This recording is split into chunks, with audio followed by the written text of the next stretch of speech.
Il est 10h50, ce mardi 14 janvier 2025, dans le village de Sur-les-Rails, une bourgade qui s'étend sur une longueur d'1 kilomètre, le calme et la tranquillité dans les rues tranchaient avec l'atmosphère de confusion totale qui régnait dans le groupe scolaire de ce village de près de 6000 âmes.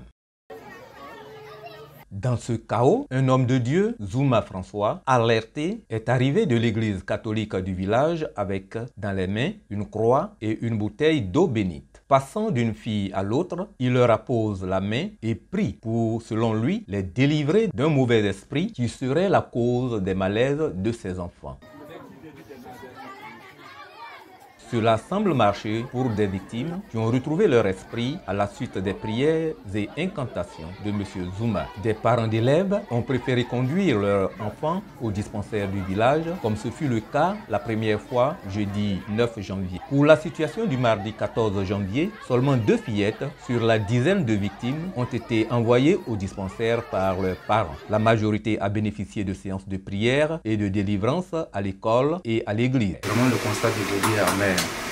Voilà, parce que les premiers événements de la semaine dernière, on a laissé ça au compte des stress, des stress.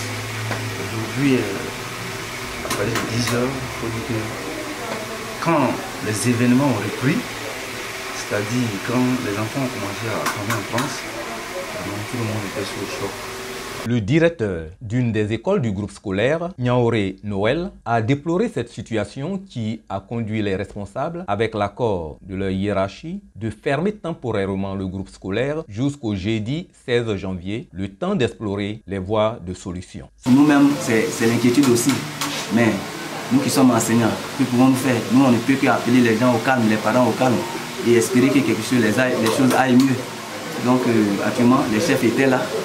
Tous les chefs, les guides religieux, en tout cas tous les chefs communautaires, pour accélérer les choses, côté prière.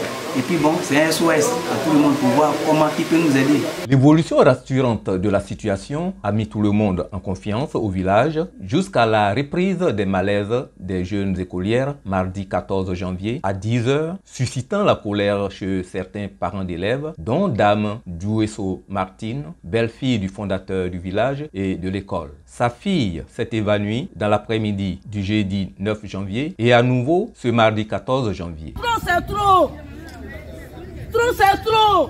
Les faits marquants de cette situation que l'on note sont que seules les jeunes filles sont affectées et les mêmes victimes du premier jour constituent la majorité de la dizaine de victimes du mardi. Et elles sont dans la même classe du cours moyen première année. Cette constance dans les faits suscite l'inquiétude de certains parents d'élèves qui envisagent de retirer leurs enfants de l'école à l'image de Dame Hippolyte. C'est à cause d'elle que je suis ici. Elle est fréquente, c'est pourquoi je suis ici. Mon mari n'est pas là. Mon mari est à Abidjan. On est resté ici à cause d'elle. Elle fréquente à cause de ça et puis on est resté ici. Mais quand elle va à l'école, elle tombe. Là, je vais enlever ma fille ici. Le chef du village de Sur-les-Rails, Tos César, le président du comité de gestion de l'école, Diomandé Bonei Michel, également guide religieux évangéliste, les directeurs du groupe scolaire et des habitants du village sont unanimes pour reconnaître que le problème qui se pose est surtout spirituel, au regard des différents témoignages des victimes. J'ai vu la sorcière être tout noir, et puis elle était canari. J'ai vu vrai, maman les manguiers. C'est à l'école il a vu. Quand il a commencé à trembler. La fille que j'ai approchée, je lui ai demandé qu'est-ce qui s'est passé réellement. Elle m'a dit qu'elle a vu une vieille femme qui a porté un voile noir. Et c'est cette femme-là qui l'a effrayée. Voilà pourquoi elle est tombée. Voilà. D'autres cas nous racontent encore qu'il y a un papillon noir qui rentre dans la classe. Quand le papillon rentre dans la classe, il sort. Les enfants tombent en transe. Les acteurs locaux du système éducatif ont décidé de solliciter l'aide des hommes de Dieu, chrétiens et musulmans, afin qu'ils viennent désenvoûter ou faire de l'exorcisme pour chasser les mauvais esprits qui viennent hanter les jeunes écolières. D'autres habitants privilégient l'approche de la tradition africaine et conseillent de recourir avant tout aux us et coutumes pour régler les problèmes qui sont identifiables. Le fils du fondateur du village et de l'école, Senghor Sengo William, père de la victime Géraldine, est de ceux-là. Selon lui, cette histoire tire son origine dans la dernière élection du président du COJES l'an dernier.